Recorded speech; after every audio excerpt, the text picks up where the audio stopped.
Hi. I'm Len Dorman. I'm the host of the show. And by the way, this show is the Southern Fried Paranormal Podcast. Welcome to the show, whether you're watching it in the future, 2 weeks, 3 weeks, a month, a year in the future. Hi. If you're watching it live, hi. Watch on YouTube, hello. Like, share, subscribe. And if you're watching on Facebook, we're already friends. So, we're all familiar with each other. So welcome to the show. We're going to get right started. And by the way, if you want to get a laugh, go to my Facebook page, speaking of Facebook, and just look at the latest videos there. There is a video from the local Piggly Wiggly. I know some people say, what's a Piggly Wiggly? It's a grocery store chain. Rather old-fashioned one. And they had the manager and assistant manager flexing their acting muscles, selling Boston butts. They got a really nice price on $1.99 a pound, but they also, with an online coupon, 99 cents a pound. So yeah, we got two. They're sold in 2-packs. We got two 2-packs yesterday, and I cooked one yesterday for about 12, 14 hours. I'm cooking this one all night long. I'm just starting to raise the temperature on that one, on those two. And we're making some good old sliced barbecue or whatever, sliced meat. We can put in the freezer. We're chopping some up for some Brunswick stew. Look up Brunswick stew on the internet. Pick out the Georgia recipe, because Brunswick stew originated in Brunswick, Georgia, which is not too far from where our guests are tonight. And it's a Georgia product, like me and like Coca-Cola. Hey, we're all fine. Anyway, tell you a little something about our guest tonight.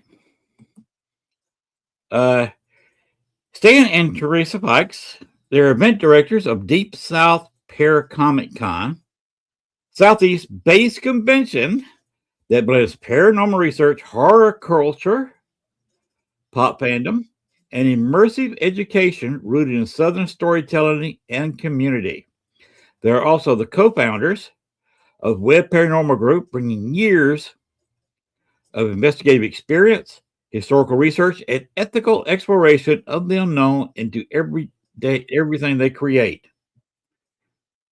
Together, they have built a welcoming, authentic event that balances entertainment with thoughtful inquiry, creativity, and strong community connections. See, I told you it wasn't too long. I got through it. Anyway, we are dinging where Lee is forwarding all this stuff, but hopefully that'll get over with in a second. But for right now, I would like to do the New Orleans Para-Con. Well, first, let's do the tour commercial. So if you throw up the first picture, please. There we are. New Orleans Paranormal Society, Voices from Beyond. That's their podcast. And they have a tour group down in New Orleans where they don't take you in front of a haunted location. They don't take you by it and teach you some history. They will put you in the haunted location where you can talk to spirits yourself. They will give you a real paranormal experience. Among the places they go to is the Andrew Jackson Hotel. It's kind of expensive to go in there and rent a room and try to go on your own. You don't have access to that many rooms. They have access to a closet storage area that's under the most haunted room in the hotel. And they'll also put you in the room if nobody's in it. And that room is weird. Whether the lights are on or whether they're off when you go in there, if you go in there and be quiet for a few minutes, the lights will change on you. It's a clean hotel room, ready for somebody to rent it if they dared. But if you've been staying there for very long, start looking around and open your mind, you'll see roaches crawling around in the room. They weren't there before. Then you'll get chills, hot spots, cold spots. And down in the closet, you can contact various spirits that are there just be nice to them, because people who have gone in there and tried to intimidate the spirits usually got intimidated back. As in one young lady actually was nauseated by the entire experience, and they followed her to the next location, which is the old slave quarters behind a voodoo shop. And she ended up throwing up in the middle of the street because the spirit at the Andrew Jackson followed her to the voodoo shop and made her quite ill. So do not go in there and intimidate the ghost or talk bad about them. Going to be nice, and they'll be nice to you. If you want to talk to them, they will be gladly talking to you. The Andrew Jackson has had at least one murder there, and one that they're not sure if it was a murder or suicide. Go ahead and throw the other picture up, and then we'll show you the contact number for their tour company. You're going to be down there. Contact them and the date you're going to be down there, and reserve you a spot on their ghost tours. That's New Orleans Paranormal Society. They're also, this July 31st, August 1st and 2nd, a week before the con, we'll be talking a little bit later on tonight, have a Para-Con right there on the corner of Canal and Bourbon Street in the French Quarter. Go ahead and show that video, please.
By the way, that $300 deal will not last forever. In fact, it could run out in March, pretty soon in March. So might want to go ahead and get in. It's $300. There's a package there for two people. I talked with Chris about setting up these packages. I said, listen, I would like to see it where you have low-end packages and high-end packages. And he has got a package for your budget. He's got a whole series of different packages. Whatever your budget is, they'll put a package in for you. A great price on the room, a nice hotel, like I said, right there at Canal and Bourbon Street. And that's July 31st, August 1st and 2nd. Yes, I'll be there. But I will be there for Thursday's show on the 30th. And I'm going to try to set it up where I am at the pool. It is July, and I guarantee you it will be quite warm in the pool. And I'm going to try to get the PR director from the hotel to be in the pool with me. I'm not sure how we do a podcast while we're in water, but I'm sure Gwen can figure that out. Anyway, we'll go ahead and get started with the show with my opening. Now that I've done my little thing, Gwen calls it. Let's go ahead with the opening.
All right, without further ado, now that I've had my applause for the evening, let's bring out our guests for tonight. They are a married couple, as I put out, Stan and Teresa. Hey guys. How are y'all? Doing great. Yeah. Doing great. Doing absolutely well. All right. Now you saw the video I made about a Para-Con I'm involved with down in New Orleans. Mm-hmm. Yep. And we're here to talk about your Para-Con, which is the week after. Keeping our toes. Okay. And we're not that far away. Pardon me? We're not that far away either from it. No, not that far apart. So it's a quick trip. Yep. So she can spend an extra night in New Orleans and come up there and still be a day or two early for yours. Yep. That's right. That's right. She can stay on the road, then she can sit in the hotel and process videos from one and get ready for the other one. That's it. Yep. So we want to talk about this. Where and when and who's going to be there for your Para-Con? Go ahead. Well, the where is Enterprise, Alabama, at the Civic Center, Enterprise Civic Center. When is August 8th and 9th. That's a summertime event, just like yours is. And of course, in Alabama, if anybody's ever been to Alabama in the summertime, you know it's pretty warm. So bring some suntan lotion and some shorts. But big part of our events on the inside. There will be some outside activities as well. We're already signing a bunch of vendors that wants to be on the outside, food vendors and that type of thing. But we have a lot of surprises set up for this year. Something that we normally have at our event is that I had put together, within our second year, it was a horror house. My rendition of a haunted house, if you will. But this year we're not able to have that because we moved locations, and this spot just doesn't have room for that yet. I'm working on maybe next year we'll have it out in the parking lot and something that I can put together. But that's another surprise that's coming. Yeah. So we got some other things that's going to be happening to kind of replace that for this year. But you asked who our guest was. I have to make sure I have a list because it's a long list. So we're going to have Keith Age, the rock and roll paranormal investigator. And we're going to have Jane Stokes from Stranger Things. He also played Jason Voorhees in The Night of the Beast. And we're going to have Letriana, Terry Brown, and Matt Brown there as well. And we're going to have Richard and Colleen Johnson, and they're from EVP Paranormal Group. And we're going to have the Fox Family Paranormal. And, of course, we're going to have Gwen. Gwen's going to be there. And we're going to have Blaine Rowan. And we're going to have Jatin Patel. He is Wiregrass Wildlife Removal. I always say that backwards. Wiregrass Wildlife Removal. He's going to be bringing his snakes, and his birds of prey will be there as well. And we are going to have the Alabama Ghostbusters division. I think it's the Ashford division they're coming. They're going to be doing some gaming stuff there, some interactive gaming stuff as well, and doing little skits. We are also going to have, I'm going to get this wrong, it is the SCA, which is like, they're going to be dressed as Dungeons and Dragons, and they're going to be actual fighting and doing displays like that, reenactments and stuff. And you just spoke with a new guest today, didn't you? Absolutely. I don't know if you're familiar, but Robert Mukes. He was on House of a Thousand Corpses, Rob Zombie movie, and a bunch of other movies. And he, what part did he play in that movie? I'm sorry? What part did he play in that movie? I do think he was the record driver. I'm not exactly sure exactly what character, but Robert's he's a cool guy. Yeah, he and I had a good long conversation today. He's coming with bells on, if you will. That's a tall man, 6'10" tall. Yeah. Whoa. I'm 6'3.5", so he towers above me. So big old guy, but I can't hardly wait to meet him. Yeah, Rufus. That's right. The tow truck. There you go. Yeah. So, hey, Ben Bracken. He's one of my team members. Ghostbusters. Yeah, he's going to be at the con. He's one of our Ghostbuster guys, and he's, like I said, one of our paranormal guys too. So, but yeah, I mean, Robert, he's a cool guy, and I've never met him. Just speaking to him on the telephone, but yeah, he's cool, and we look forward to having him there. We're working on a few other guests also. I'm not going to mention them yet because I hadn't secured them, but right. We're going to have quite a bit of people there for people to come and talk to, and a whole bunch of activities. And like she said, we're going to have the human gaming, I guess you would, with those guys, and that's going to be a cool event for me. Dungeons and Dragons was always a game that I played when I was a kid, and that was a long time ago. So I figured that game just kind of washed away, but see it in real life, yeah, that's going to be cool. And our other director is Shawana Coleman, and she is a director over cosplay. And she likes to give away money, a lot of money. Yeah. So that's going to be really interesting. She's got some guests that she's working on lining up for cosplay as well.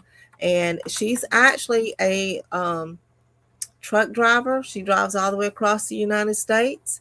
And so right now she's kind of in between where she's going and wasn't able to get online tonight.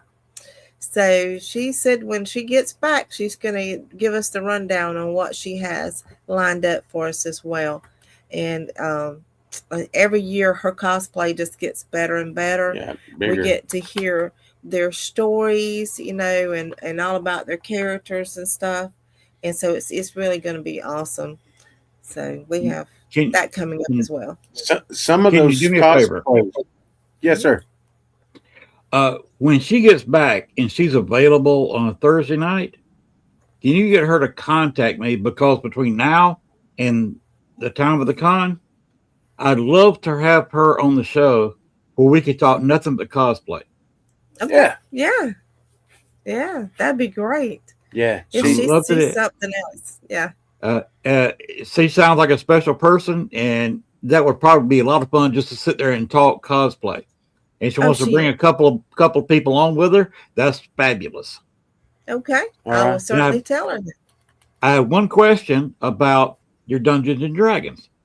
Will gaming be available 24/7 during the con? Because I know those guys, they will go all night long. Well, it's going to be available that we can control during con hours. Now, this new venue that we're at, we can only go to 6 o'clock. So, but we are planning after hours events. So that very well could be going on. I mean, as long as those guys want to do that, I'm good with it. They can go as long as they want. You just might want to have somebody set up and maybe in their own room where they can have a couple of extra chairs in there where they can sit there, 5, 6, 7 of them can go in there and do their thing all night long. Yeah. Well, I'm going to let this out. We are going to be having the Hampton Inn as our hotel host, and they will have a conference room, so that will be available to us as well. So that might be a plan for them. Yeah. Yeah, get to a table with some chairs. Yep. And the ability to use that table and chairs in that room, and that's all they need. Yep. And so those guys are fantastic at what they do, and so yeah, we're kind of fine tuning some of that stuff, and as soon as we meet with what's this guy's name? What's it? Do you remember? Ethan. Mm-hmm. As soon as we meet with him, we're gonna have everything on our website, advertising and stuff like that, and we'll be able to direct people in a little bit better fashion as far as where, what, when, and how. Yeah. Cool. Oh, by the way, I'm from. You saw in the intro that I've got that I spent some time in Chicago, 14 years. But I'm originally from Columbus. Yeah. Oh, okay. It's just about walking distance from where y'all are. Yeah. Oh, yeah. And I used to work in Dothan for a rock band. Oh, really? Cowboys. Really? I'm from Dothan. You know all about Cowboys.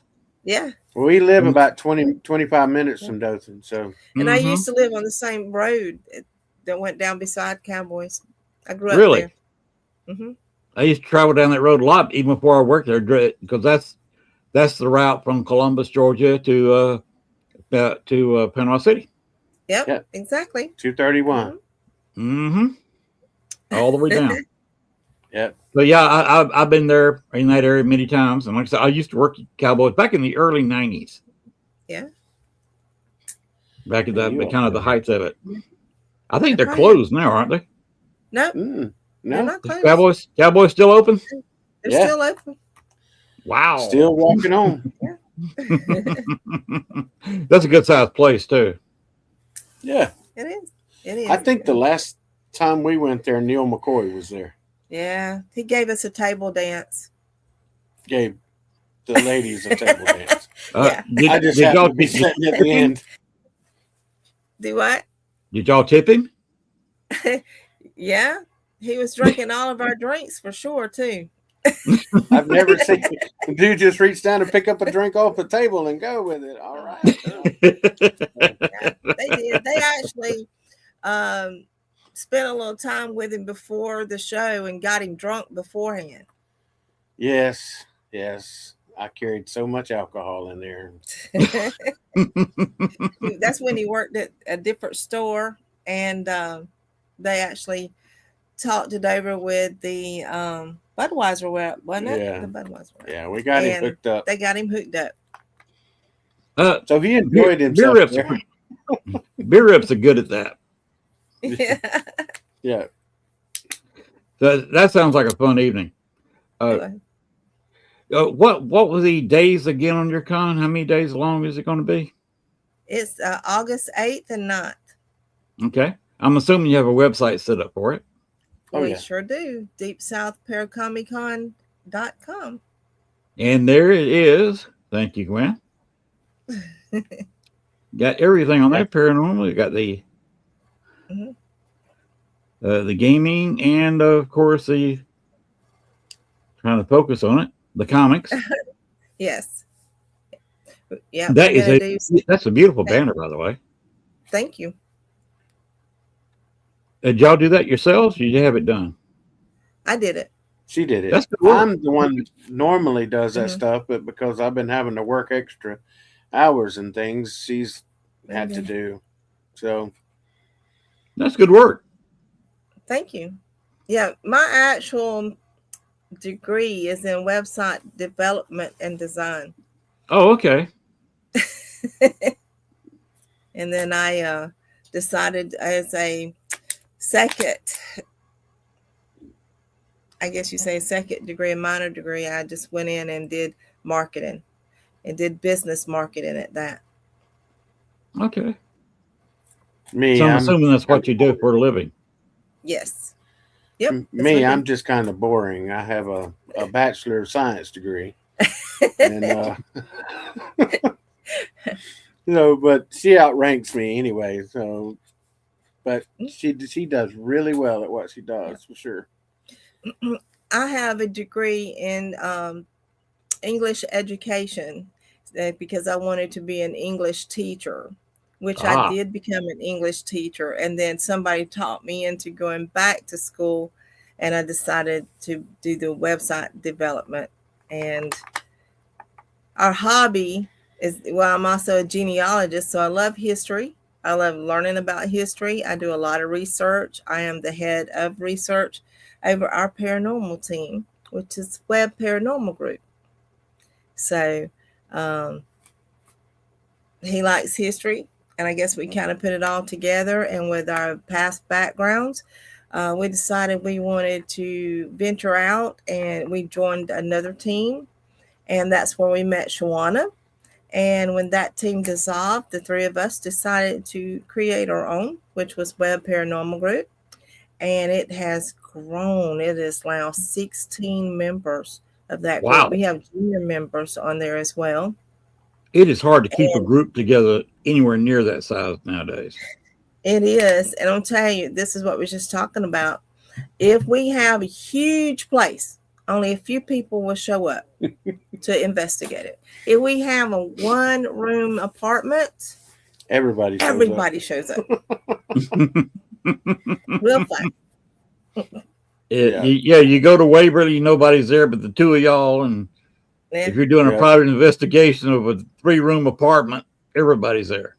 we did. We did a studio apartment that had a little kitchen and a little bathroom, and that was it. And everybody showed up.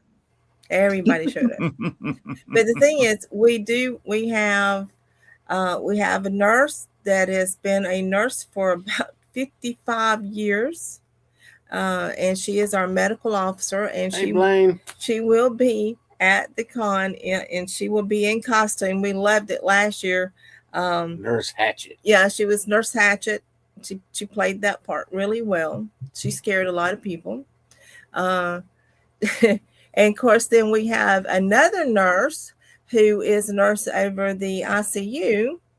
And so she's there too. She was in charge of the horror house and helping with it. So, all the bloody stuff, if you want the really gory, bloody stuff, you get the paramedic and the two nurses together and you will have it. Well, that comes in handy if somebody cuts their hand open or whatever, tumbling around in the dark. Yeah, true. Very true. Yeah, I keep super glue on hand, so we can stick it back together. Yep. Okay. To answer Christy Richo's question, do you know what is DNA 99.9 accurate and certain? What's the 1%? The 1% is wrong. Yeah, the 1% is wrong. 1% is wrong. Yeah, that's the leftover. It's the leftover. Yeah. We won't get into the genealogy part, but it does work out when you're searching history and a little bit of tidbits of information there. So it does help. Okay. Have y'all got a special investigation coming up anytime soon between now and the Paracon?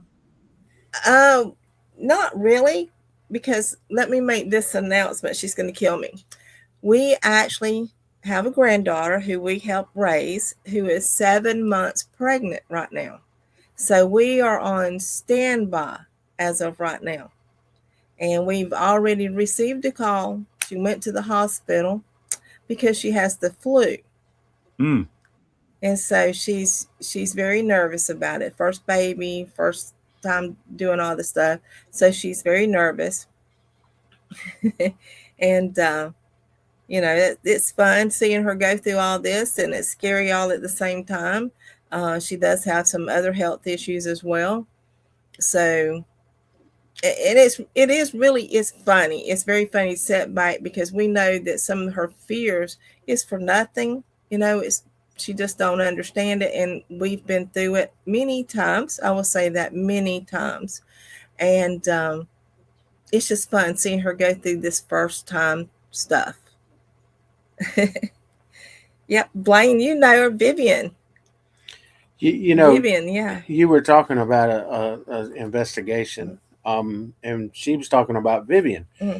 We have this place that we go investigate quite a bit. It's called Polly Jail. Yes. And the first time that Vivian, which is on our paranormal team, she was a junior member then. She was 14. Yeah, she was 14. The first time she went on an investigation was there, and she was actually injured by what we're calling one of the spirits there. A window was broken out and her wrist was actually cut. And she wasn't standing in front of the window. She was standing to the side. So yeah, right. She wasn't nowhere near the window. I was like, how in the world? I was on another floor setting up, and she came got me, and I'm like, what? So we were recently on a show called Paranormal Mysteries. Mm-hmm. With Dave Schrader and Shane Pittman and Cindy Kaza. I think I said their name right. And they actually them and Teresa was actually talking about Vivian's accident on the show. So it's kind of ironic that things like that works out. But Polly Jail is one that we go to 2 or 3 times a year. Yeah. Especially if we have new members in our group or something like that, we kind of take them over because it never, ever fails to give us something new. Mm-hmm. And she's done hundreds of hours of research on that place. And she has everything from pictures of the people's family and stuff like that, the inmates and stuff like that's family. So if anybody out there that is near Union Springs, Alabama, go see Polly Jail. Yes. It's the old Bullitt County Jail, which is AKA Polly Jail. What kind of history has it got? It is. It was built in 1897. Yep. And it is a Victorian Gothic style build. It has what they call the witches' hats on the top. And it is just, I don't know, it's all brick, but on the inside it's all metal, and it's just like a cage within a brick room, and there's like 3 levels. You have the women's level on bottom, and then you have what we call the town drunk section in the second floor, and then the hardened criminals are on the 3rd floor. And we actually have the bell that's at Polly Jail. They said it was haunted, and the curator gave us the bell to bring to the con so we can show it off and see what people get from it. So that's going to be interesting. And now our grandson, when he was 12, he went there. He's part of our junior member team, and he got to play with the gallows. And it was so funny. He kept trying to get his grandpa to stand on the square so he could pull the lever. and see what happens. So we do have some kind of morbid kids, I guess, but they had Well, fun there. I can tell And you what Vivid's not happens. afraid to go back. Hmm I can tell you what Yes. happens. Gravity takes control. That's Hey, right. Richard. Yes. It does. Yeah. Of course, you might Gravity. can defy gravity for a second or two and look like Wile E. Coyote going off the Yeah. cliff. Stand there for a second, make a face in the camera, then you drop through the hole. That's Mhm. it. Yep. Sometimes gravity is not your friend. No. And sometimes we actually run tours through there as well. So Yeah, if exactly. somebody would like to go and wants me to go with them, I certainly will. She has Adela Haunted Tours, Mhm. and we do tours downtown Dothan Yeah. and just all around. Um, Glad hopefully, to have her. next year we'll be doing a tour of the USS North Carolina battleship, where I'm from. We've investigated it a few times, and we're going to be going back. We were going to try this year, but it still wasn't in the cards, if you will. So, but definitely next year we're gonna have kind of a big to do thing over there. So And we also in October, now this is after our event, but in October, we are the resident paranormal team for Oklahoma, Alabama. It's just west of Selma, Alabama. And it is, the whole town is a archaeological um, dig, basically. And they're trying to restore and find as much as they can there. And look at Blaine. Yep. Blaine's been with us. And what we do is we go and help them with their haunted history tours and help raise money to help fund these digs so that they can continue to find out more about that history. Because the old Cahaba was the first capital after we became a state. So I Okay. think St. Stephen's was it when we were Yeah. territory, and then it was Oklahoma, and then I think they moved it to Tuscaloosa. Tuscaloosa and then to Montgomery. I don't have my notes in front of me, so I'm trying to go from my memory here. we get to interact with a whole bunch of people at Cahaba, and we love it. Yeah. We used to set up in the slave quarters, the Barker slave quarters. Right now, they're kind of renovating that and Yes. turning it into a museum. So we moved over to what was Castle Morgan. Castle Morgan. Sorry, I had a brain moment, but so we get to interact with the people that come in and taking the tour and stuff. We get to kind of show them a little bit of what we do, and they get to experience some things. And we've had some crazy things go on, and you know. Give me just a minute. If you add the paranormal with the history, people just absolutely love it, and and Well, that's exactly what we do. At Castle Morgan, it's actually a Civil War prison. It was a warehouse that they turned into a prison during the Civil War. And there is a missing officer that they couldn't find before, but in doing some of the renovations and some of the digs and just trying to clean up, they found a skeleton, and it is near Castle Morgan, which is where he was stationed at. So they're trying to do some testing and to see who he was. And so when we get to go out there as a paranormal team, we get to see if we can find out who he is. So that's part of the big thing we do during the tour is we ask, if you have equipment, you bring it with you. If you get a name and everything, so tell us what you get, and then we'll kind of see if we know who he is. Hi, Nancy. Because we know his name, who the missing soldier is. We know his name. We just don't know if that's the one that they found. Of course, they put him skeleton. Yeah, they put him back, and they did mark it, so we know where he's at. We're just not sure if he is the actual officer that's missing. Have you tried asking? Yes. We actually done some EVP work and stuff there prior to the groups coming in. we normally get to go on Friday and go through the whole place and kind of get our notes together and stuff like that. But we set up a REM pod on a table 5 feet from his grave. Well, we were, and this is right on the Alabama River, where the Cahaba and the Alabama River come together. And we were 50 yards from him over there. We're talking to the guests and stuff. They had like bleachers set up and that type of thing. And, you know, there was people asking us what the lights were flashing over there. Yeah. And the REM pod and the K2s that we had over there was just lighting up all up and down the table. And there's no electrical out there.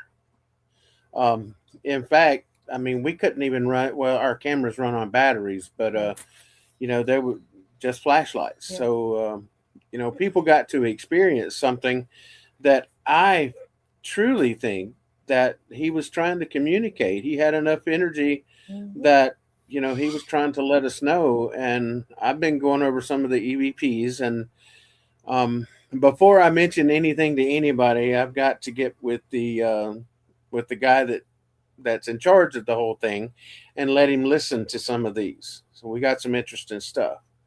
And so once that's done, I'm going to put them on our website and stuff like that so people can go and listen. And maybe it'll kind of shed some light in on some things that's going on there.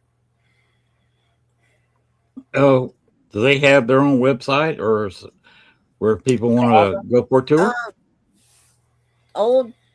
Yeah, I think it's called Old Cahaba Archaeological Park.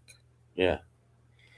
And if anybody's near Selma, or if you're going to go through Selma, you just look up, Google Cahaba, Old Cahaba. Yeah, that's what it is. And it'll take you right there. And it costs $2 a person to go through. And it's a self-guided thing. And you can drive the roads. And you can. You can also, they have bicycles they have there bicycles that you can get and ride around, you know, great place. You can see they do a lot of different kinds of tours through there throughout the year.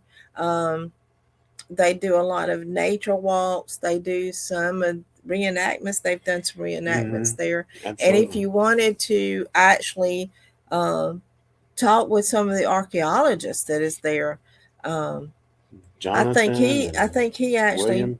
Yeah, I think he actually takes them to do some different kind of tours for the archaeology stuff. And then you have Carmen and Jonathan that know the history of there. And there's 3 different graveyards in town. And there's the Capitol building that they have been digging up. And but if you go, make sure your car keys, any keys that you have, you hold them in your hand just as tight as you can, because there is a ghost that will take your keys back to his master's grave. That would be so. And the last time we went, I lost my keys. Sure did. It was some interesting stuff, you know. So, and everybody went to that cemetery to see. I didn't find them on the grave, but I did find them near there. Wow. So it is interesting. Yeah. Go check out in the main cemetery, go check out the bells and listen to some, you know, you ask questions about the Bell brothers, and right down from that cemetery, there was a shootout, and that's how they met their demise. So the whole town is just, I mean, it's just history packed. And you know, if you love history, you're going to love walking them roads, riding them roads. And we're just blessed to be able to be a part of that and just to help out.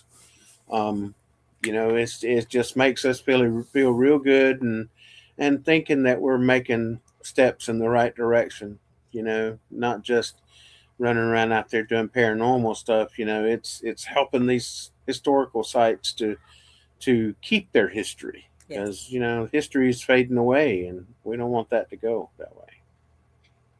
Oh, exactly. You're blessed to be around a place like that. Oh, yeah. And as far as local stuff, Of course, we're near Newton, so you have Bill Skeeto there. We have done, we actually go to that park and just do some of our meetings there because they have picnic area and you can barbecue and stuff like that. So that's good, especially in the summertime when we get together. And that's at the old battlefield as well.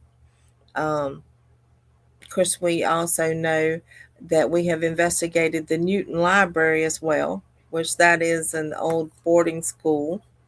And of course, there's Porter's Hardware in Dothan, Alabama, that we've investigated. I don't know how many times, and I'm getting ready to release some stuff on that too. And one of our members actually is he actually is the curator there. It's like a museum, and he will take people through there, through the safe parts of it. Now there are areas that still need to be repaired, and they're still working on restoring it. But there's supposed to be a tunnel under Dothan that goes from the old Porter's building up to the courthouse, and we believe that we have found the entrance. Now, since they redone the roads and some of the other buildings, that tunnel is not complete anymore. It's been filled in in spots. Been filled in a lot. But you can see where they bricked it up, and it's different brick, different mortar in there.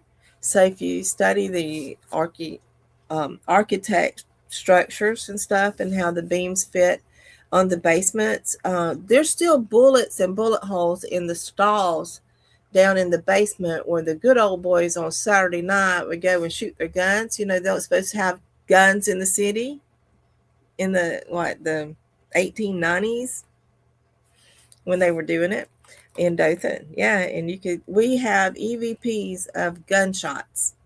And we were down in the basements, and that place is just spooky. And that's some of the video that I'm going to be releasing here next month. Yep.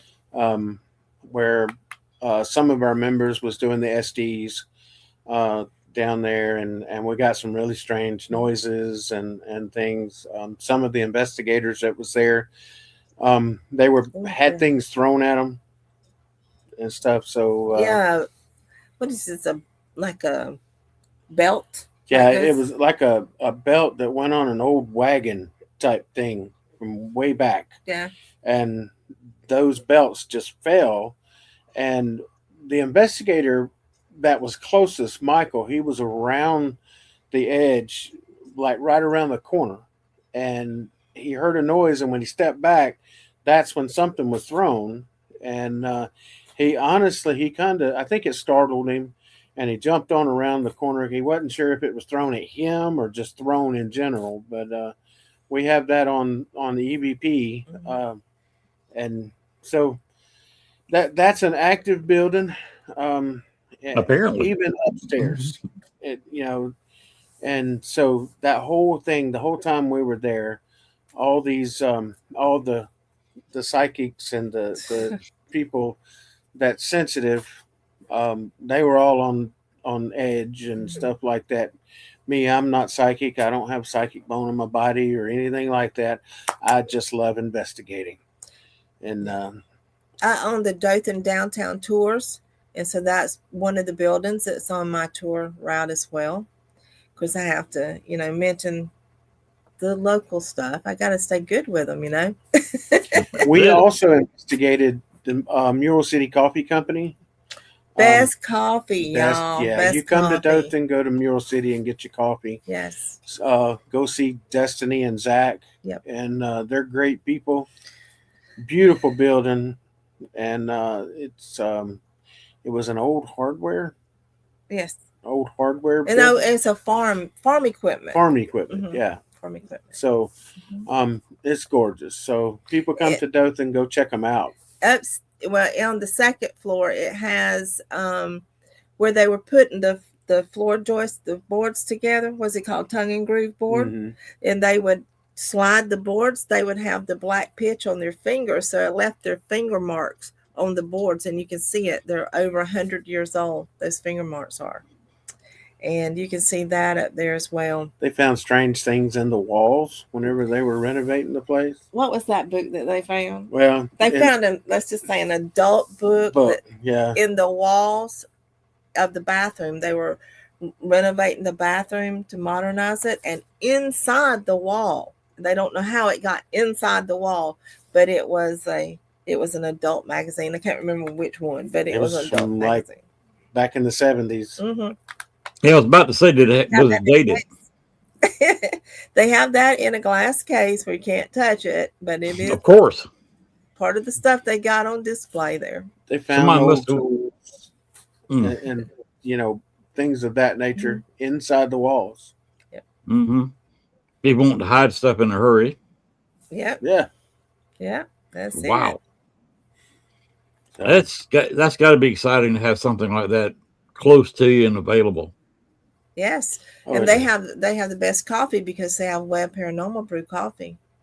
Yeah, we have our brand of coffee there. So. Yeah. Oh, do you? Yeah. Mm-hmm. So, what is special about your coffee? It's guaranteed to keep a paranormal investigator up all night. Oh wow! Yeah, it's got a good bite to it, but it's a blend of different coffees with chocolate, and it even has a berry blend with it. Great taste. If you like a rich coffee, then that one's a good one. It's the one you don't take stuff. What is it? The steroid medicines, Zoloft or something like that, or what's the other one for the breathing that they take? Prednisone. One of our friends took some prednisone, and she had some of our coffee, and she said she could not sit still for days. She said her house was clean, and our yard was clean, and she kept telling her husband, "Oh my God, there's something wrong with me. I can't be still. I can't sleep." And she called me up. She says, "What was in that coffee? Because that's the only thing I drank. 1 cup." And she took her medicine with her cup of coffee that morning. Yeah, 1 cup. Done his job. So. Now, the place you're talking about, the jail, how big a place is it, and how many people can they accommodate on a tour? We put in 20 people at one time. Wow. So, it's 3 floors, so we can split it up, We split it up. It's not like a huge courthouse or anything like that, but you can accommodate some people going through there, and we do it. Our tour is not just walking through with history. We show them the paranormal side of it as well. They get to investigate. They use our equipment or equipment they bring. Lee Triana has gone with us. Blaine, of course, is Blaine's gone several times with us. Blaine and I were sitting out front. I think the ladies and some of the other guys had gone to the store to get drinks. I was playing some binaural beats inside, just kind of an experiment of things. And Blaine and I were sitting outside, and we were the only ones there, nobody in the jail. And then you heard this man's voice ask what we were doing. And I looked at Blaine, and Blaine looked at me. Did you hear that? And I was, yeah, I heard that. That came out of the jail. So, but it was real active that night. And one of the inmates that's there, J.W. Mann, he perished. He's smoke inhalation. He actually got arrested and was in there in year 1960, Christmas Eve. And they didn't get his cigarettes or whatever. But he was intoxicated, and he was just supposed to be put in there on the second floor just to kind of sleep things off. His wife wanted to show him, hey, that's not the right thing to do, so she had him arrested. But he fell asleep and with a cigarette in his mouth, and it fell on that mattress. And the mattresses, though, even back then, they would just smolder. And so he died. He passed away of smoke inhalation. Well, oh wow! we have investigated in that cell. We had lit a cigarette, and we think that he was good enough to take a draw off of that, if you Yeah. will. It's And the end lit up, yeah, when it you just got like hold it up. really bright. And I thought maybe it was the wind, so we kind of did another one and kind of closed it in where really no wind could get to it, and it still just kind of the ember just got brighter and brighter. And and I think Blaine, of course, Blaine's very, very uh, gifted, and I think Blaine had a conversation with him, um, and that night was pretty crazy.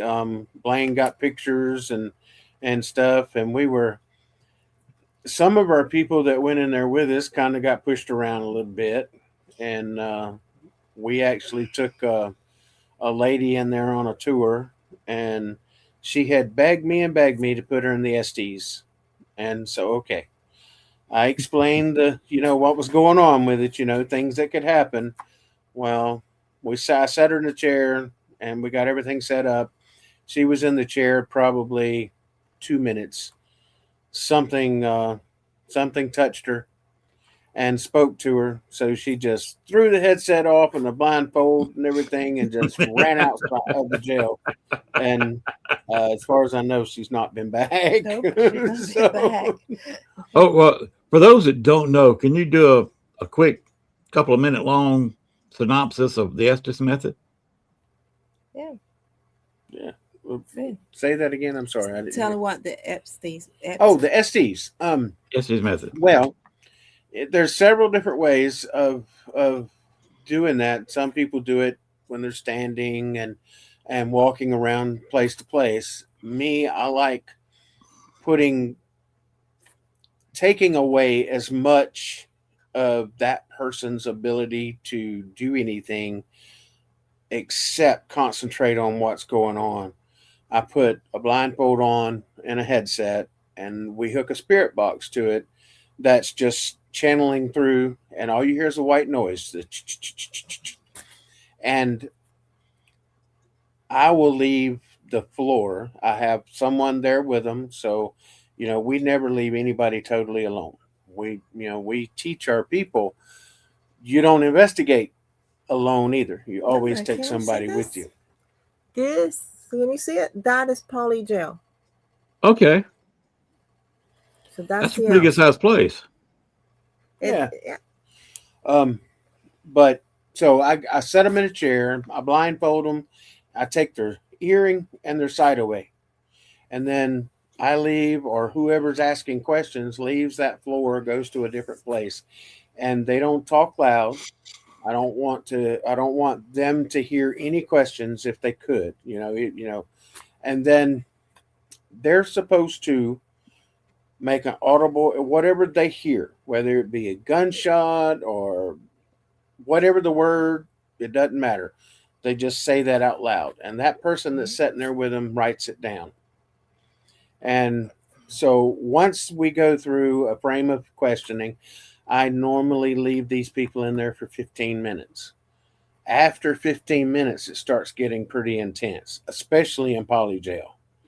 So then I'll take them out, and then we go downstairs and we go over what they heard and said, and compared to the questions that I asked. And then, we see if we get any answers to the questions, and we have quite a bit. And then there's some people that just break down crying. They don't want to get out of it. They just break down crying because it's just like a release of all your feelings, everything, all your emotions come out. So, just taking away all those senses, making them a bit vulnerable, and the spirits are able to talk to them, through these devices. And of course, we make it clear to the spirits, please do not touch. That kind of unnerve. Some people they're okay with, but some people don't want to be touched. And so we try to do it as safely as possible. So that is an experiment that we try to do in detail. And we always explain how the procedure works. And then we go over afterwards, how did you feel while you were in this experiment? And I've had as high as 3 people doing the SDs at the same time. And the reason I did it that way was a comparison to see how close these people got to the same.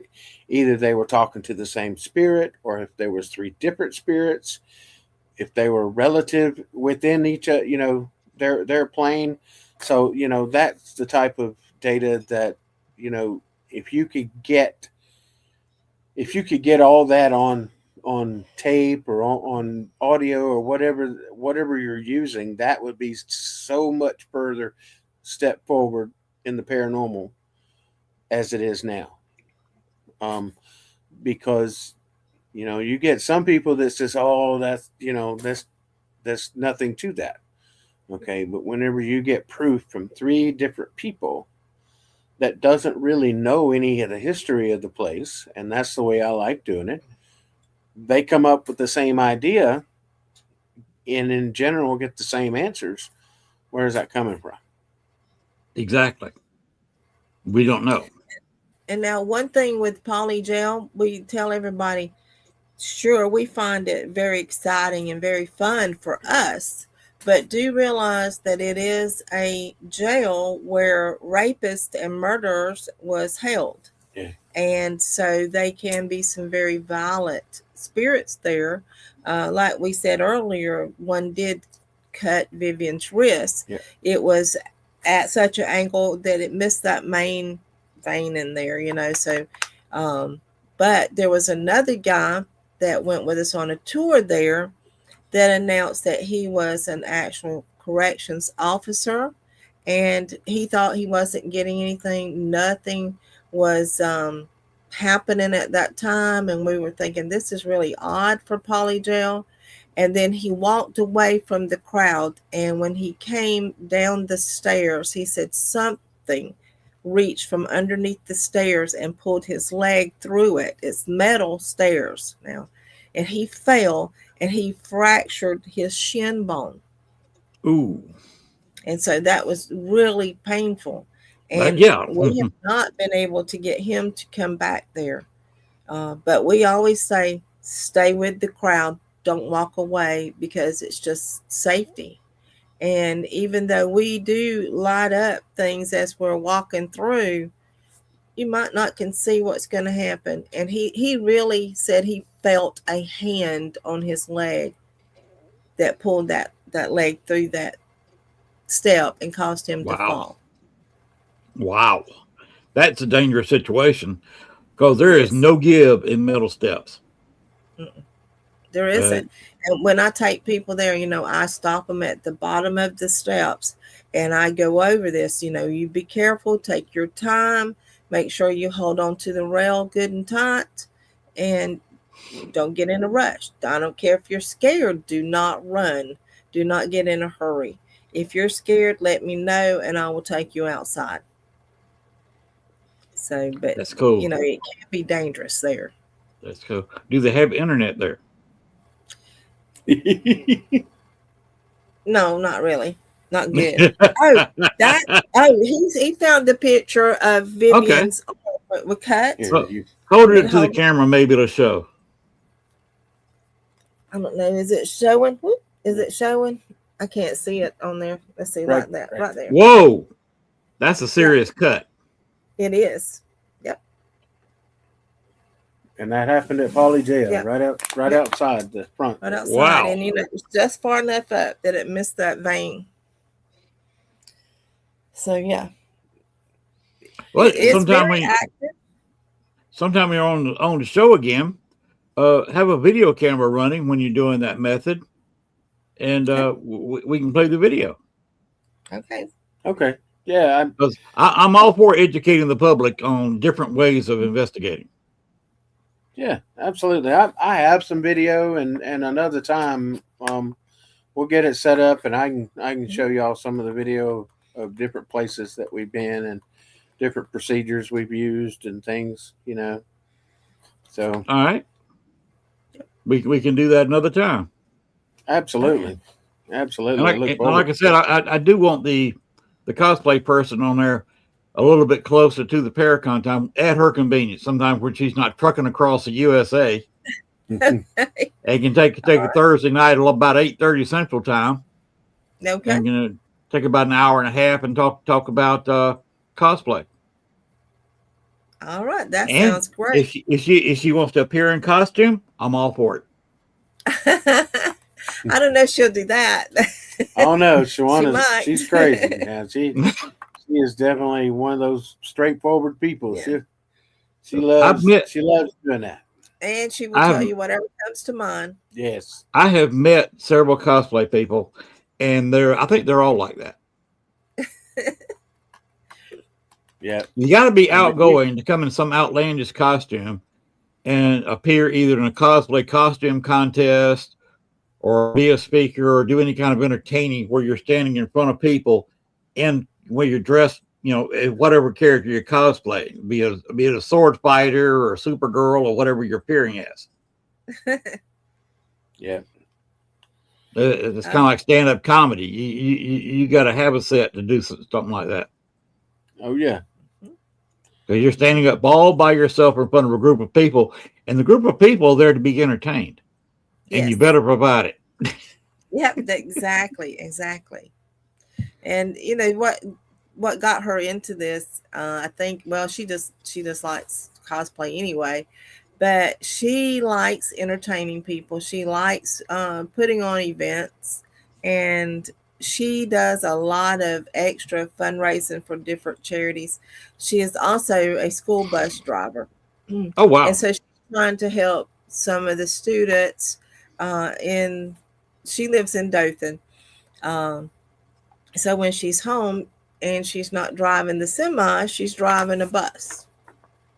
And yeah, that's something else. She said the rules have changed for schools, and a lot of times the parents not involved as much as they should be. So she tries to get them involved in what's happening with the kids on the school bus. And she finds out that a lot of them are very needy, and it's something that she really loves to do is mainly help children. Doesn't matter where they are or who they are. She is all about helping the children. See, that's kind of how we started out. Mm-hmm. We were raising money for the Boys and Girls Club. Yeah. So that was our whole thing with our con is, trying to help the kids, because if we don't do something for the kids, our future is bleak. True. Well, the children, although I never had one myself, never had a child, but children are all of our futures. Yes. That's right. Well, we have 6 children, 17 grandchildren, about to have the second great grandchild. Wow. Yeah. Christmas time is real fun. You would probably like to have a Christmas at least one time, at least for an hour of it, like my wife and I, where we just get up and that's ourselves. Yep. We have a piece of turkey and a piece of ham or something, and a few veggies we put together, and that's our Christmas. Well, we have one daughter who's her in-laws live in Maine, in Portland, Maine. Okay. And so we have Christmas with her a week early, and then she goes to Maine so she can have a white Christmas. She's got to do some traveling. Yes. Yep. So that's a long walk from down there in Alabama to Maine. That's a long walk. She actually lives in Bonifay, Florida. That's even further. So, yep. So our Christmas usually starts about the second week of December and goes all the way to January. Oh, wow. Because we work around their in-laws and stuff. So right. And I'm a butcher by trade, so I have to work a lot during the Christmas time. So, I kind of get into things when I can, but a lot of times it's just her going but yeah, when you have a month full of one event, one holiday, you get, yeah, I've had enough. It's time to go to sleep. Yeah, I guess your Thanksgivings are probably busy too. It is. Yeah. Yeah. It is. Yeah. Yeah. But Yeah, after anytime 32 years, yeah, go ahead. after 32 years of cutting meat, I hate seeing a holiday come through. Honestly, And guess who's in charge of bringing the ham and the turkey? Do So, they make you slice the turkey and the ham for them during dinner? yes, she used to. Oh, I got that, and not now. No, I always tell her no. No. And now she'll say, oh, well, are we going to get a ham for Christmas? Yeah. I'll pre-slice it and tie it back together, and then it's heated up, and I cut the string, and it's sliced. yeah. Oh, okay. I got you. I've been married for almost 25 years now. I don't trust my wife with a knife. I don't trust him with one. Well, for good reason. Last January I cut my finger off at work. So oh wow. Yeah, that was an ordeal. Yeah. First I time. guess it sewed back on, didn't it? It was, yeah. They did reconstructive surgery on it, but it was his wedding ring finger. So the doctor handed me his wedding ring. Oh wow. Yeah, there. She kind of freaked out, but hey, when you're a meat cutter, it's not if you're going to get cut, it's when. Yes. I mean, I was using a bandsaw, and that's how I cut it off, and it cut it off at an angle, and if it cut it off in any other way, they probably could have just sewed it directly back on, but they had to do reconstructive surgery and grafts and things like that. But it mostly looks like a finger. Yeah. Very limited use in it, though. Oh wow. How long y'all been married? Long time. Oh Lord. I don't know. 94. Yeah, since 94. Wow. I remember the date, but not how long. Yeah. Yeah. Yeah. So, yeah, we've been together a long time. Mm-hmm. That's longer than us. We got married November the 10th, 2001. Oh wow. So y'all got married several years before. About 6 years? Yeah. Yeah. Yeah. No, Yeah. That's it. It's so y'all have hit that 30th anniversary. Yes. Yep. Oh yeah. Oh, congratulations! A lot of people don't make it that far. Thank you. You heard her just then, though. Oh yeah, yeah, yeah. Oh yeah. Yeah, that wasn't a very enthusiastic. Oh yeah. That's right. That's right. Yeah, when you're saying, "Oh yeah," it's a lot different from "Oh yeah." That's me. Oh yeah, I'm her. Oh yeah. Okay, I'll put up with this enough.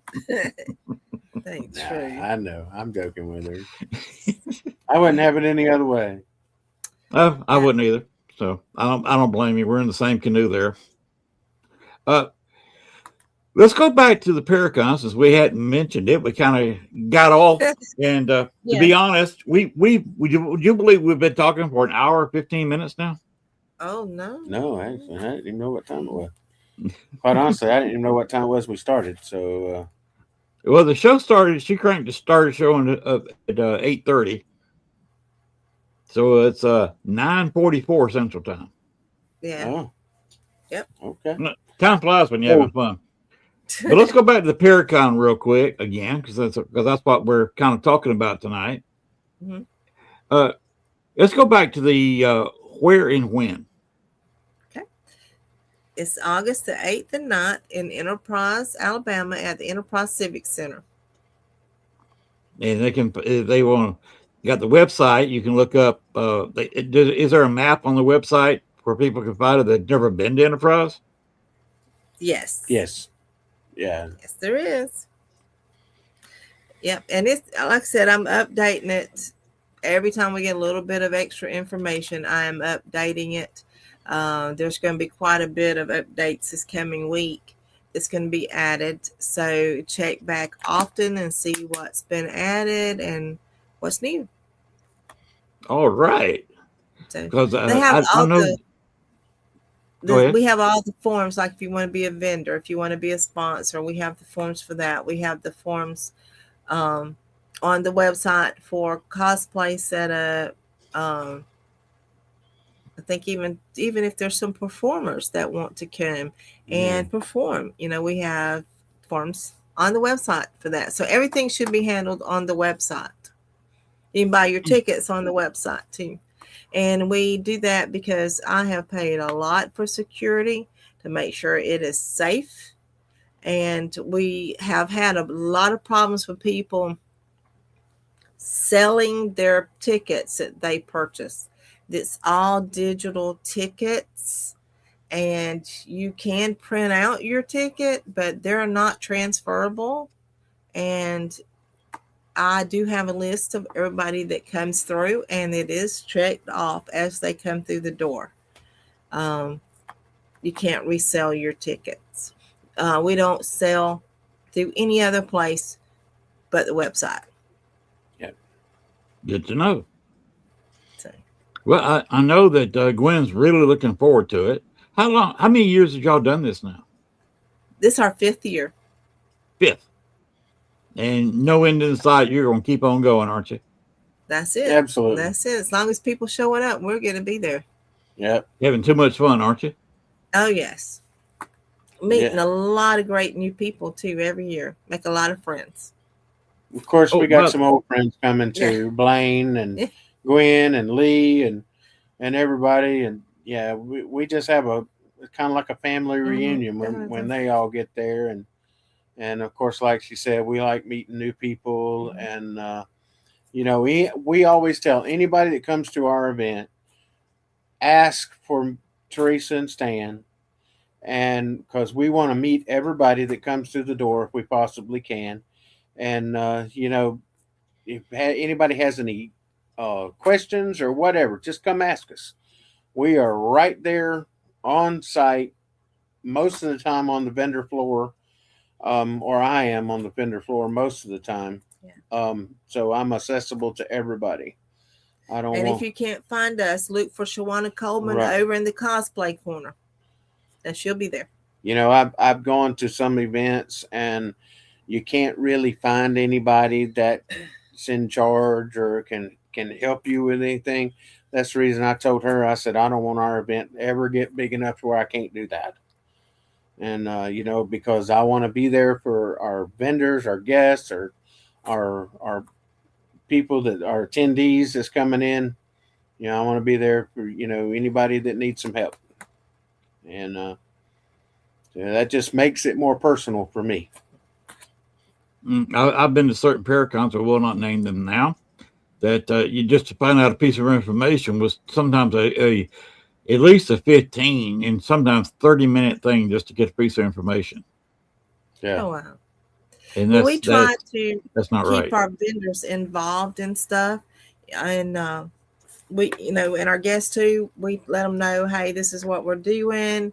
And we get their ideas. We get their opinions. How do you feel about this? And what do you think we can do better? I know Shawana goes around with little cards that she gives out, and she wants to know what they liked, what they didn't like, how we can improve. And so we take that at the end of the year and we review that, and we make those changes based on what our vendors and our guests have suggested that we do or that we don't do again.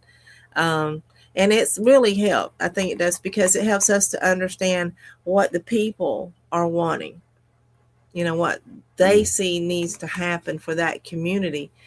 We do get the city officials involved simply because we are bringing business to that community, and the fundraising that we're doing is also helping the community. And we help more than one organization, I guess you say, with what their needs are. So we're all about trying to help our community.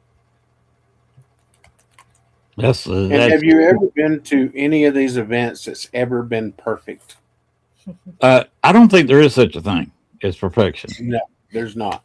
So that's why I say, like she was talking about, we get everybody's point of view on things. There's always going to be something that's going to lack. Something's going to be right on key, but there's going to be something that's going to lack. And, you just have to do your best to cover as much of it as you can. And, you can't accommodate everybody in every little thing. But, you can at least make them feel better about, coming and when they go away as well, they listen to me. And that's exactly what we do. We listen. We can't guarantee everything is going to be perfect, but we're going to listen and do our best to make people happy. I gather the location where you're going to have the convention does have internet. Yes, absolutely. And you'll have the password available to everybody who asks, because that's one thing I've seen in the past. Everybody's got to have the password, and everybody's wanting it about the same time. Yeah. And we will be handing that out in our instructions for the vendors and guests before we start the con. Yeah, everything will be set up.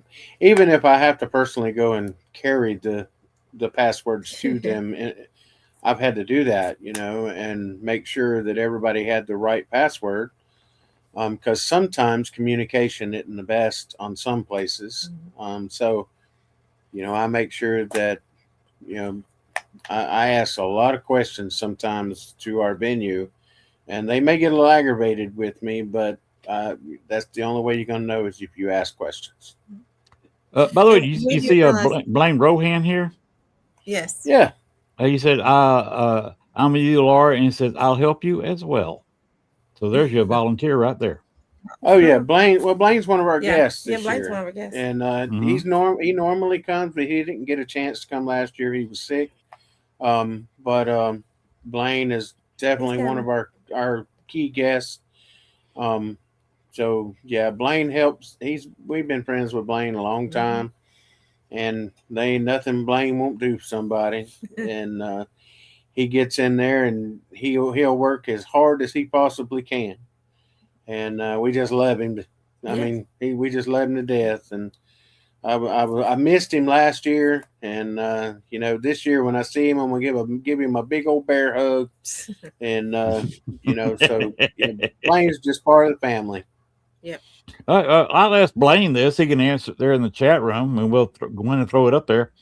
What's Blaine going to be talking about while he's there? There is no telling what Blaine's going to be talking about. I'll guarantee or is he going to surprise everybody?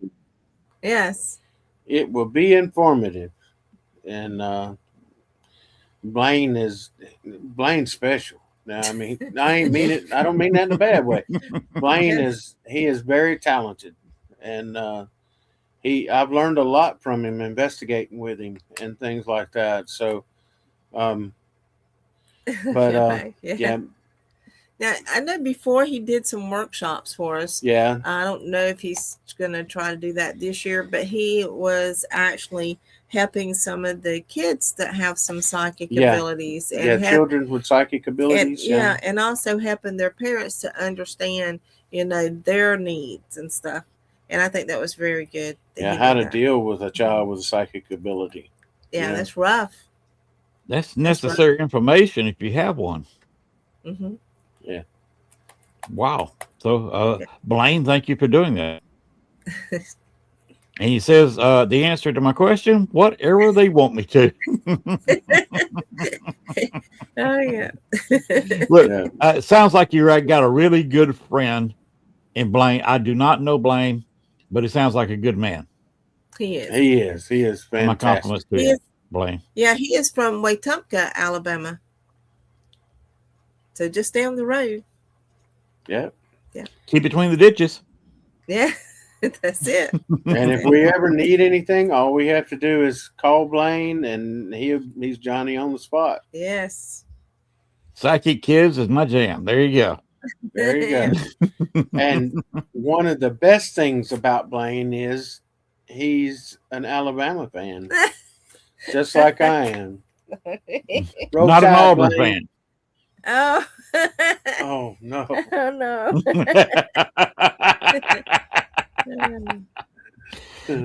Anybody who doesn't know, has never been or doesn't know people from the state of Alabama, there are no real top level pro teams there.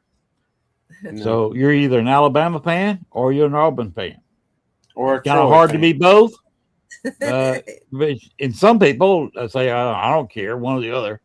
But most people care passionately one way or the other. Oh yeah, definitely. Well, I say whatever school gives my children an education, that's the one I'm pulling for.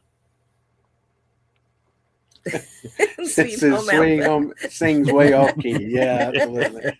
Yeah. Well, that's why I don't even try to sing, because I can't carry a note in a 55-gallon drum. There it is, Blaine. Roll Tide. Yep, that's my brother. Well, Alabama had a little misfortune there in the playoffs this past year. Alabama got their butt whooped. Well, I was a Georgia fan, of course, and Sure. That happened to Georgia too.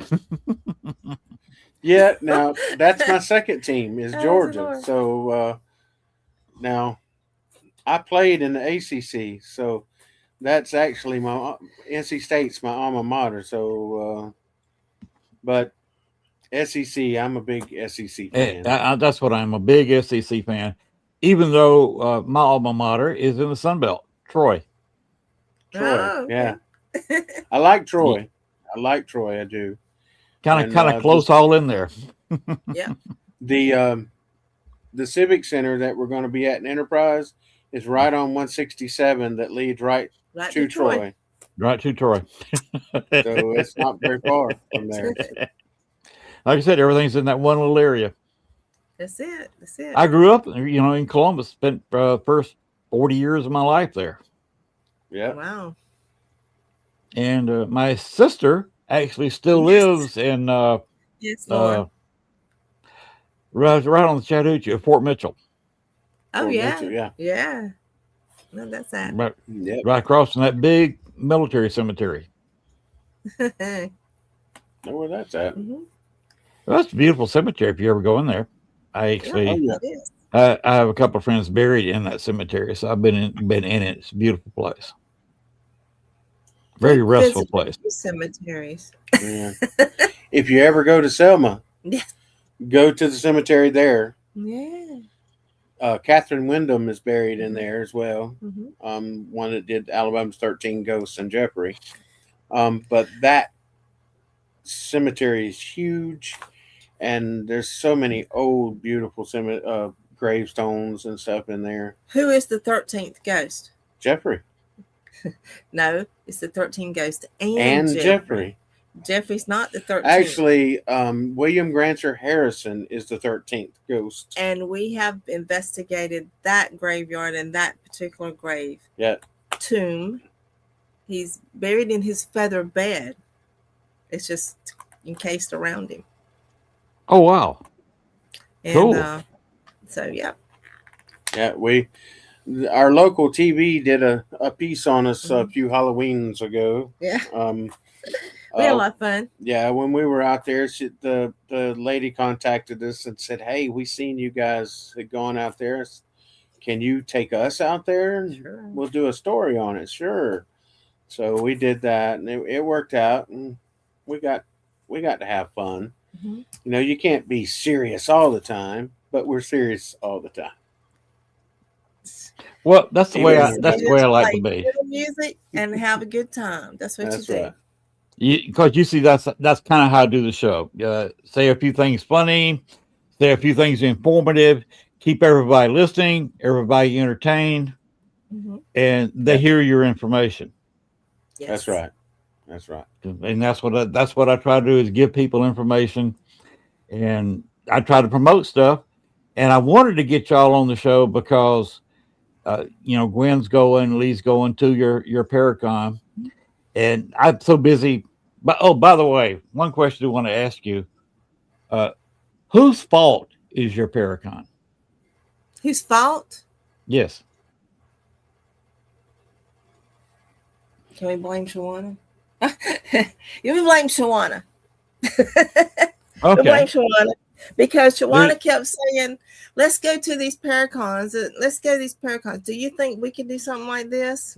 And we thought about it for a few years, about 3 years, and we finally said, "Well, we'll do a small one,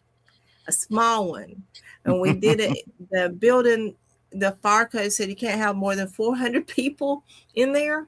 So I was bringing them in the ticket I was through the pushing ticket, them back and out he the was back. pushing them out the back door, and we set up a little courtyard in the back so we'd have them outside. And he's like, "We got over 400 people in this building. I got to oh get them wow. out." First year. There's So a reason that's I it. asked that. If you talk to Chris and Jennifer with the New Orleans Paracon, Uh-huh. Chris will tell you right quick whose fault that Paracon is. Mine. That's why I Oh, talk about it a lot. It's my fault. Oh, really? Yes. Well, that's a good But thing to be at fault with, right? yeah, basically I talked him into it. This is their Well, first one. They've never done a Paracon before, and they wanted to jump in the big leagues. And how many Paracons are in the French Quarter? Wow. none. Is it Yeah, that one? Not to now. Yeah. And I spent a couple of nights talking with him down in New Orleans last March, and that's where it kind of got planned out. Hmm. And Well, that's I cool. I went to the places, the two main places, the Voodoo Place and the Andrew Jackson Hotel. I've investigated those places before, actually, several years ago. And I was at the Andrew Jackson for a 2-night investigation several years ago, all night. Oh, cool. That And sounds fun. I've never been there.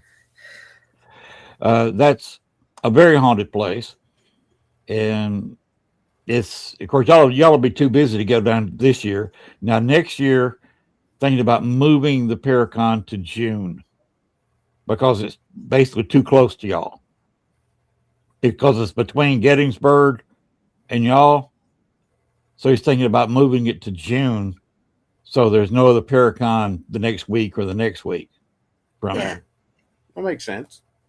So as long as y'all stay approximately that date in August, he wants to move it next year a couple of weeks before Gettysburg.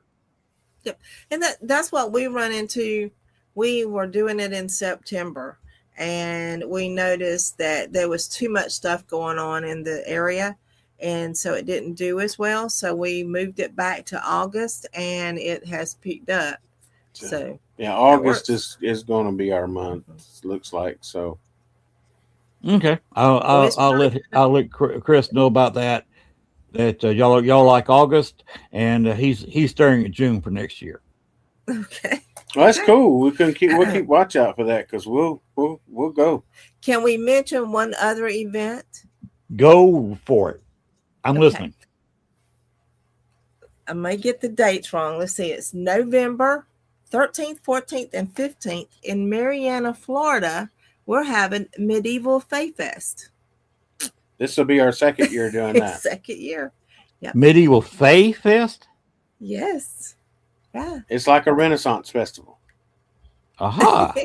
But it's Okay. more towards the Fae part of it. The fairies, Right. the evil People with fairies. little wings and pointy ears, and Some not big Vulcans ones. with the red eyes. Yeah. Yeah, with red eyes. yeah. The And evil where side is that going to be? In Marianna, Florida, at the Where- Jackson County Ag Center. Okay, where is Marietta, Florida? Marianna, Florida is before you get to Panama City, just across the Florida line from Dothan. It's about 40 minutes south of Dothan. Yep. Okay, Yes. just across Right the Florida line. Just Yeah. across the Florida line. Yep. Is it there on the road we were talking about earlier? Yeah. You go past Cowboys on 231 across the Florida line, and you will find Highway 90 to the left, and go straight in to Mariana. And there you have it. There's signs. Yeah, And, there's signs up.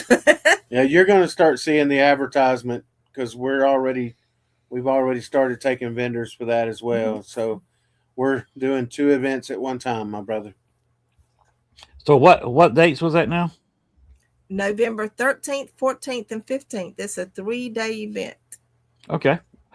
After we get done with the one we're talking about, Mhm. in August, and obviously I'll be done with the New Orleans Para-Con there at the end of July.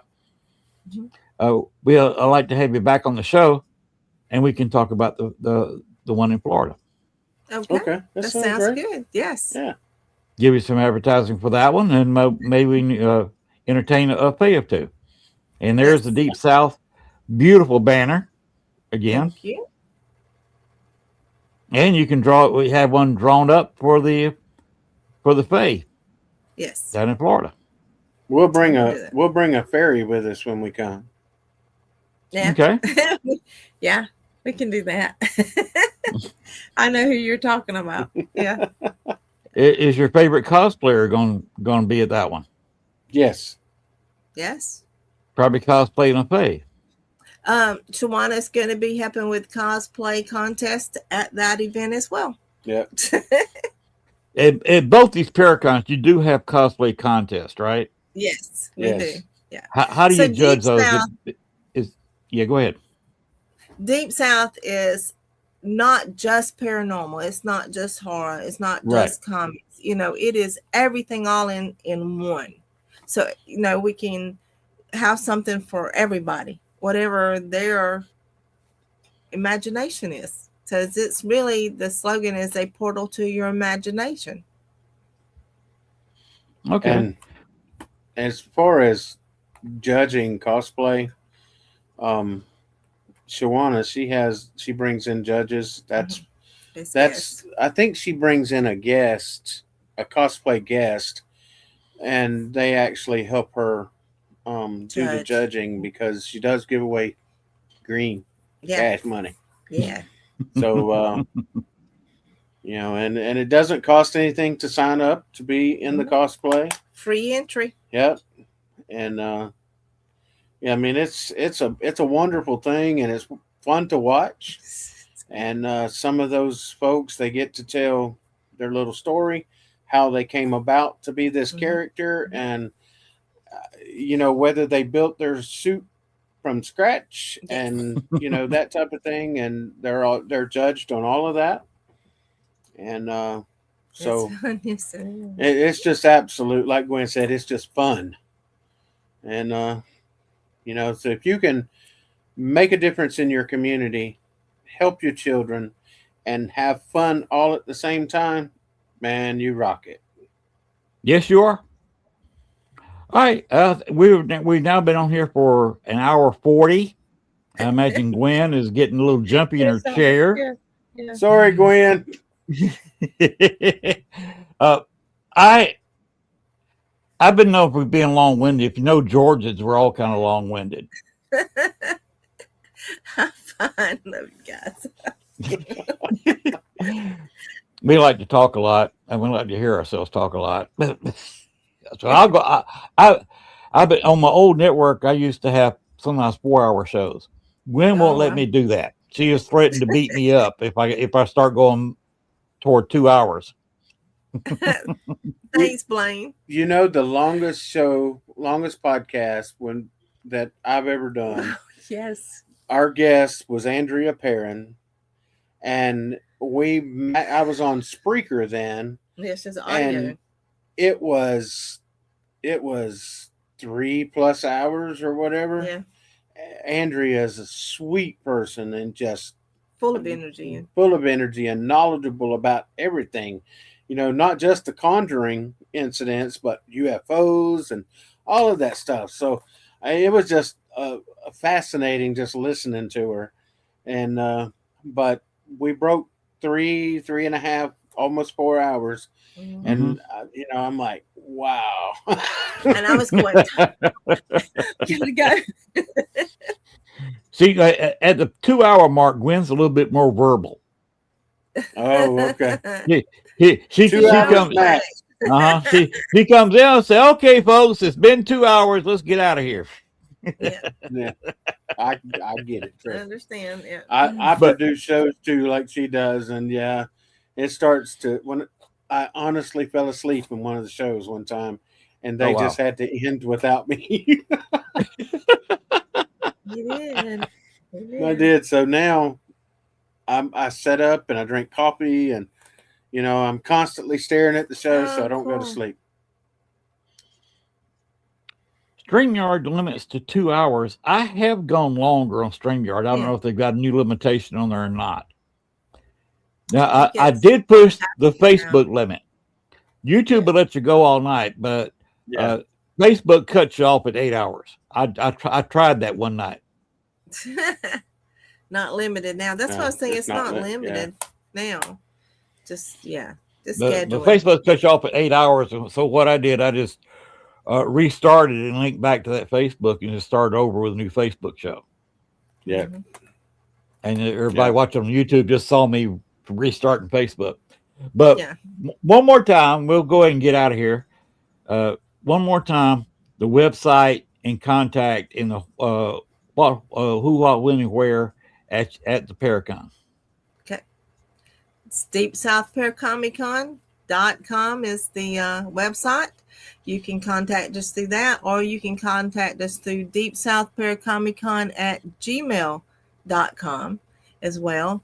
And the dates are August 8th and 9th at the Enterprise Civic Center in Enterprise, Alabama. The actual street address is on there. I don't remember numbers. Numbers give me a problem, but it is, I think it's Metcalf or Neal Street. It's 167, Yeah. So Highway You- 167. you just in Google Enterprise. Enterprise Civic Center, Enterprise, Mhm. Alabama, and it'll tell you right where it's at. They are advertising our event as we speak. So And y'all, it's a cheap date. So think about that. It is a cheap date. It doesn't cost very much to get in, and you get a lot of entertainment, and there's some good food going to be there. We have several food vendors already signed up and plan on having some more sign up in the near future from what they're telling us. So All and right. we're going to have some great paranormal guests. horror. If you want to go get a reading, just go see Lee. Mhm. Blaine can probably help you out with that too. If you want to anything, go see Gwen. Mhm. She's good in that stuff too. So Mhm. haunted objects, y'all just come see us. Workshops, games, cash prizes, door prizes. I don't know, just a whole bunch of stuff. Yeah, Cosplay contest, role playing game set up. absolutely. Maybe Yeah, a it little sounds break like a dance. fabulous. Well, sounds you like ought a to see fabulous Lee time. dancing. Lee does dance, so we can get Lee to dance. Oh yeah. Also. Every con that we have, we end up playing some music. Lee's out there dancing. We have team members that's out there dancing, and we're just there to have a good time. You're talking about dancing on a dance floor, not a stripper pole. No, that's right. It's on the dance floor. And Gwen, I have talked with Shawan about it. She's going to talk to us when she gets home off that truck. So All right. Blaine, I want to thank you for you being you, and I want to thank you for showing up on the show tonight. Thank you for your input. And Stan and Teresa, I definitely want to thank you for appearing on the show. We will do it. We want to do it again before your other Para-Con, your Fae Con, whatever you call it. It's not so much a Para-Con as a Fae Con. Medieval Fae Fest. It's a There Fae you go. festival. It's a Fae festival. Yep. A Fae Festival. There you go. Medieval Festival. Yes. So that sounds like a lot of fun too. I've actually been to medieval festivals, and that they're a hoot. Yes. Yes. So we'll definitely want to talk about that later on in the year. But I really appreciate y'all coming on tonight. You've thrown out a lot of good information and a lot of locations, a lot of technical stuff, and just want to thank you for all that. Thank you. Thank you for having us. Yes. And like I said, we will do it again. We will talk again, and I may not make it to your Para-Con this year because it's just too close. I'm too much tied up with New Orleans, and I will be. My wife and I will be exhausted after New Orleans because we're probably staying. We're definitely staying through Sunday night, and we're probably going to stay through Monday night. So you're talking about us coming home to Arkansas for a couple of days, and then renting another car because we have to rent cars for trips, and driving all the way over there. Oh, yeah. With only a couple of days rest at home. Yeah. So that's asking a lot because I will be 70 years old by then. Wow. Well, happy birthday. Yeah, it'd be July. So before all these your con and the one down in New Orleans, I hit 70. So we're trying to kind of go in the New Orleans car for my a little late birthday for me. So there you go. That's kind of why I talked him into it. But anyway, thanks again. We will be talking, and be sure and tell your cosplayer that on her convenience. The show's on Thursday. If she's got a Thursday between now and then, come on the show and we can talk cosplay all night. Okay. That sounds good. All right, y'all take care. I wish you the best with both your conventions, and thank you for being here. Yes, y'all too. Y'all too. If there's anything we can do, just let us know. Yes. All right, I will. I'll let you know. Got any questions for you? I'll let you know. All right. Okay. Sounds great. Right. Thanks a lot for that. Y'all take care. Gwen, we had another good show tonight. There a lot of information for people. And by the way, I do look a little bit different now, don't I? Kind of got rid of the rid of the Santa beard. So I do look a little bit different, back to my normal Van Dyke self. And those that don't know, this is called a Van Dyke beard. Thank you, Laura. I try to have good shows. And Gwen, are you ready to play my exit video now? This time.